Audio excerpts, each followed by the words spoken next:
Looking through the documentation for Blender 4.0, we are making our way into texturing.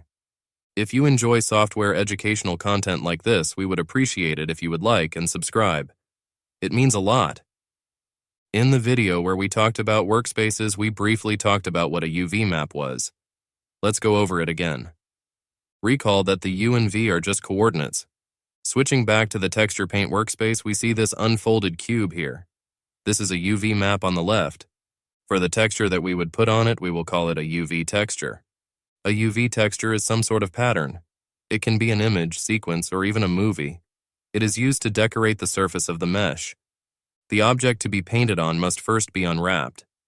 UVs can be added traditionally, with standard unwrapping tools, or by adding simple UVs in texture paint mode. When no UV layers can be detected, Blender will display a warning message. We should also note that if you click off or edit this mesh, you will have to unwrap your mesh again. The way you can do that is to switch back to edit mode, press A to select all of your vertices, and then press U to unwrap. I will be doing Smart Unwrap. There are actually a few ways to establish the image used by the UV texture. You can use any image editor that you are familiar with to make an image. Then you can use the image editor in Blender. Let's add a texture, and on the left, click on the Open Image button here and open an image.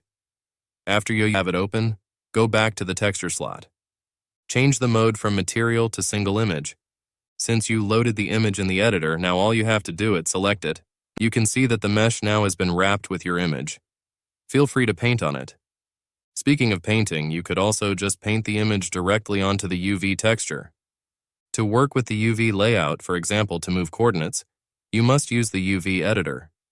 If you switch the texture mode back to material and select base color, we can just simply paint. Have fun with this. A full complement of brushes and colors can be selected from the sidebar region in the image editor.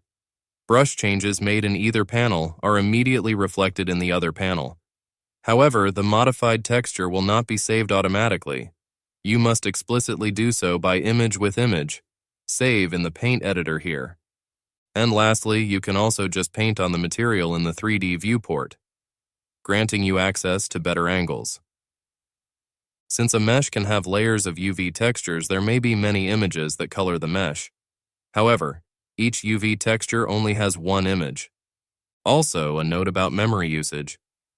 Texture paint is fast and responsive when working in the 3D viewport, and when your image is sized as a square, where the side lengths are a power of 2, e.g. 256 by 256, 512 by 512, 1024 by 1024, etc.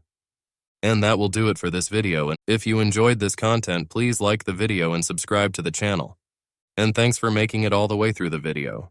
Please join us in the next one. See you next time.